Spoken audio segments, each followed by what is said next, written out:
Max Verstappen conseguiu uma proeza: tomar 5 punições, 4 ao longo da prova e uma depois, pelos atos no GP da Arábia Saudita de Fórmula 1. Mas a mais chamativa delas foi aquela em que freou para dar passagem e acabou provocando uma batida com Lewis Hamilton. A FIA disse em seu documento após a corrida que se tratou de um brake test. Ficou barato tomar 10 segundos? Verstappen deveria ter tomado uma punição maior? Eu, Vitor Martins, analiso a situação com Gabriel Curti e Evelyn Guimarães.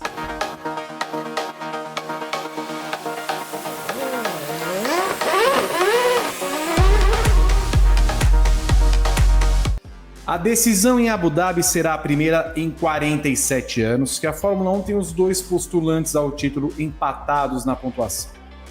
Verstappen leva vantagem sobre Hamilton por ter uma vitória a mais que o heptacampeão, e o cenário é claro: quem ficar à frente, dentro dos pontos, conquista o título.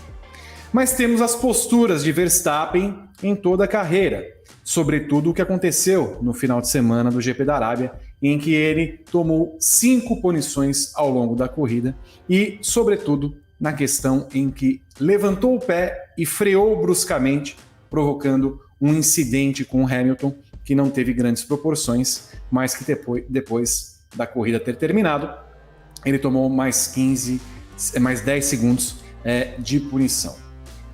Primeiro de tudo, muitas foram as mensagens do público se foi brake test ou não.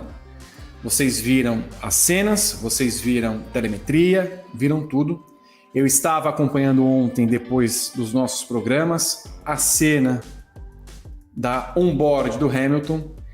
O Hamilton se aproxima, tenta passar num momento em que não dá para colocar o carro do lado, abre mais um pouco, vem o Verstappen, ele dá uma balançada, e não que ele dá a balançada é um momento que corta a câmera, a transmissão, os dois carros batem. A primeira pergunta é: foi brake test ou não foi brake test, Gabriel Curti? Então, a minha primeira avaliação do lance, sem a telemetria, era de que o Verstappen tinha tirado o pé de fato para o Hamilton passar, só que ele jogava o carro para o meio da pista. O que não é exatamente facilitar uma ultrapassagem, né? Não se devolve uma posição mexendo o carro para dentro, ou seja, o carro para fora. A telemetria me parece indiscutível, e a FIA escreveu em seu documento que o Verstappen fez um brake test. Basicamente o que diz o documento de punição da FIA é esse. É isso. Então, me parece que não há muita discussão sobre isso, né? Os comissários analisaram a telemetria, indicaram que ele fez. Vendo a telemetria, de fato ele fez. Além disso, há um movimento para dentro. Fica claro aí que nessa imagem, acho que a questão é muito mais se 10 segundos foi o suficiente, justo, né? O suficiente ou não. Eu acho que poderia tomar 10 segundos por ter devolvido a posição jogando o carro por meio do traçado. O brake test é muito mais grave. Daqui a pouco então eu volto para te perguntar qual seria a punição correta para o Verstappen. Evelyn Guimarães? A mesma coisa, assim, acho que pelo documento da FIA fica muito claro que ele reduz a velocidade e se mexe na frente, ele traz o carro para dentro. Então, assim, aquilo, se isso não é brake test, não sei o que é também, né? Então, assim, de fato ele faz isso porque, e isso está no documento da FIA também. A FIA fala sobre a Red Bull ter falado para ele devolver então a posição de forma estratégica, né, em um lugar estrategicamente para isso. Então tem toda a questão da RS e tal. Então assim, não tem muita discussão com relação a isso, né? A telemetria é clara, o que eles mostraram ali também é claro. A Red Bull tentou defender o Verstappen na medida em que ela diz: olha, o Hamilton não passou, ele tinha um espaço e não passou. E a Mercedes, mas a gente não sabia, né? O Hamilton não sabia que isso ia acontecer ali. Então, assim, É muita confusão, mas de qualquer jeito, assim, concordo com o que o Gá falou, a gente está se baseando aqui no documento que veio da FIA mesmo, que estudou a telemetria do carro do Verstappen, que estudou a telemetria do carro do Hamilton, e pela imagem fica muito claro que o Verstappen mexe o carro mais de uma vez e traz o carro para frente, né? Traz o carro para dentro. Então acho que não tem muita dúvida com relação a isso. Muito bem, então estamos numa mesma sintonia.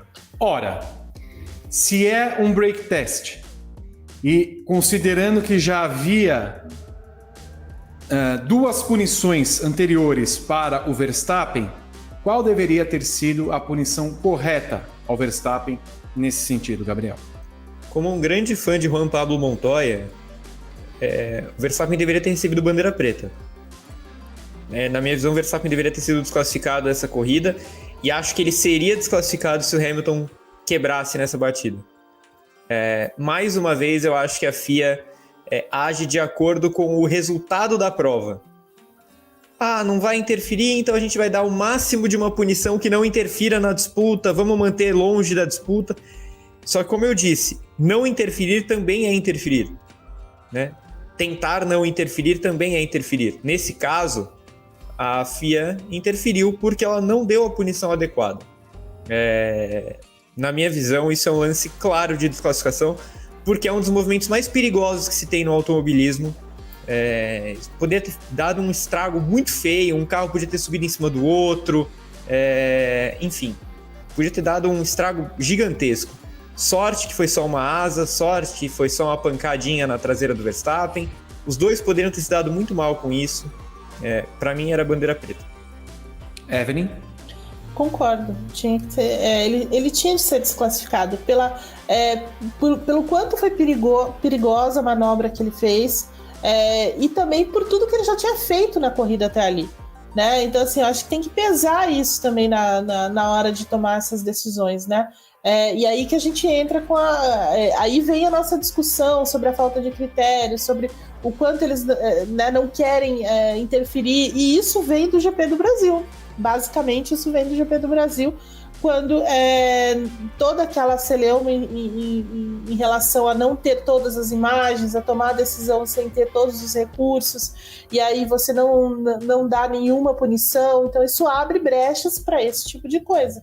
E, na minha opinião, sim, ele devia ter sido desclassificado, porque a coisa poderia ter né, o risco de um acidente grande, como o Gá falou, era enorme, né? Fora a questão da briga não ser justa, né? Então, assim, você pode ser duro dentro das regras, né? Então, a gente quer ver uma briga dentro da pista, a gente quer ver um roda-roda, mas tudo tem que ser dentro dos limites, não é um vale tudo, né? Então, tem que ser entre as linhas brancas ali.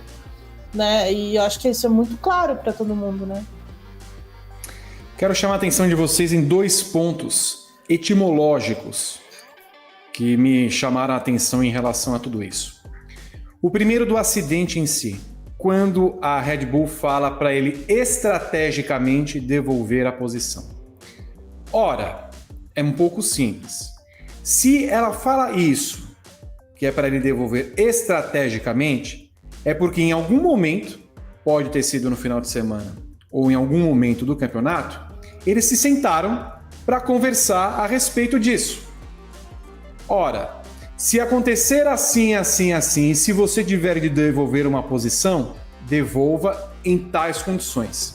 E isso ficou muito claro quando, depois de algumas voltas, o Verstappen devolveu a posição e ultrapassou o Hamilton, porque ele queria passar antes da zona de detecção do DRS para poder abrir a asa na sequência. Então, isso, de fato, é uma estratégia já estudada pela Red Bull. Isso é uma forma de como eles conduzem uma corrida. Está no métier deles. E segundo que me chamou a atenção e que me remete aos dois acidentes anteriores dos dois pilotos na Inglaterra e na Itália. Lá no documento da FIA diz que o Verstappen foi predominantemente culpado pelo acidente. Espera um pouquinho. Espera aí. Não entendi qual foi a culpa do Hamilton nesse caso todo. Porque se eles admitem que Verstappen fez um brake test, como é que o Hamilton pode ter culpa? E como assim, predominantemente culpado? Então, tem uma outra questão. Os outros dois casos onde havia culpa em um ou outro são iguais a esse? Por que o Verstappen não é totalmente culpado? Então, a gente também questiona o que eles pensaram daqueles dois incidentes anteriores. Porque se é para classificar sempre alguma coisa em predominantemente culpado, ainda que seja 99-1, você está atribuindo culpa ao outro. Como é que eles viram os outros dois incidentes dessa forma? Então, a gente começa a entender como agem a Red Bull, que fazem desse tipo de coisa algo pensado, está pensado, provadamente pensado, e a FIA, que tende a atribuir culpa sempre a dois ou mais pilotos no caso de um incidente, porque ela coloca que teve predominância em um dos casos, Gabriel. Essa parte do predominantemente culpado é quase uma piada, né? Porque eu fico imaginando quem acha que o Hamilton teve culpa nessa batida, né? O que o Hamilton ganharia batendo no Verstappen? E provavelmente, como foi o lance, inclusive, com o carro dele se danificando. O Hamilton tá atrás no campeonato, o Hamilton tava mais rápido na corrida, o Verstappen ia ser punido, tinha uma punição, tinha que devolver a posição. Por que cargas d'água ele daria uma porrada atrás no Verstappen? Não, e outra, né, Gá? Tentando evitar todas as vezes, todas as divididas, ele tentou evitar. Ele teve que tirar o pé, ele teve que tirar o carro, ele teve que parar o carro. A única dividida que o Hamilton não tirou o pé foi contra o Ocon. Foi a dividida que ele entrou na corrida. Então, sinceramente, né? Predominantemente não, né, gente? Foi totalmente culpado. E essa questão do estrategicamente devolver a posição, eu não sei muito bem o que pensar, assim. Eu acho que talvez não, com certeza foi algo conversado antes, com certeza, mas eu não sei até que ponto é uma exclusividade da Red Bull. Eu não sei se só a Red Bull instrui seus pilotos a devolverem a posição em um determinado ponto, mas que de fato é estranho, é estranho. É esquisito você ter uma posição delimitada para caso você seja punido. Quer falar mais, Evelyn? Não, é isso, assim, e isso vem um pouco do que aconteceu no Bahrein, né? Eu acho que aquela lição do Bahrein ficou muito, muito na retina da Red Bull, então acho que para frente eles evitaram que isso se repetisse, né? E se fosse ao contrário também.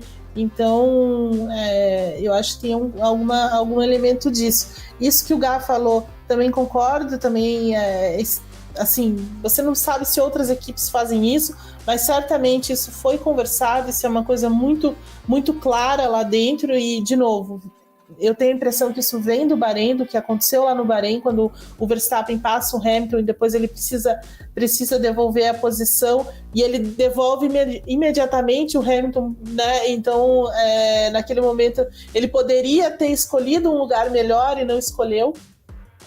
Pela pressa da equipe, então de repente é uma coisa que vem do Bahrein já esse negócio, mas predominantemente me parece o seguinte, que a FIA errou na conversa com Red Bull e Mercedes. Por que o Hamilton não tinha sido avisado ainda? Por que a Mercedes não sabia que o Verstappen ia ter que deixar ali? Isso não ficou claro. Se a Mercedes não sabia mesmo, como é que essa comunicação foi feita, quando que ela foi feita, de que forma foi feita.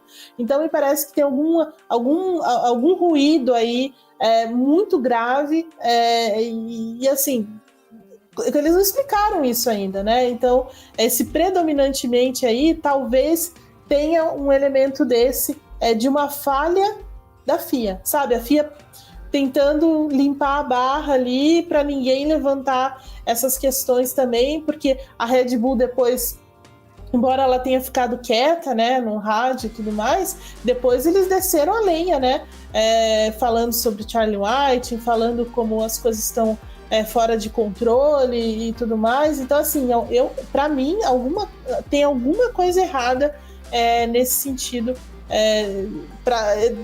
que tenha provocado esse predominantemente culpado. Não faz nenhum sentido isso. E para você, Verstappen levou uma punição de bom tamanho? Deveria ter levado uma punição mais severa? Ou nem deveria ter sido punido? Escreve aí nos comentários. E claro, inscreva-se no canal, clique no sininho, dê um like nesse vídeo e acompanhe com a gente tudo sobre a Fórmula 1. Até mais!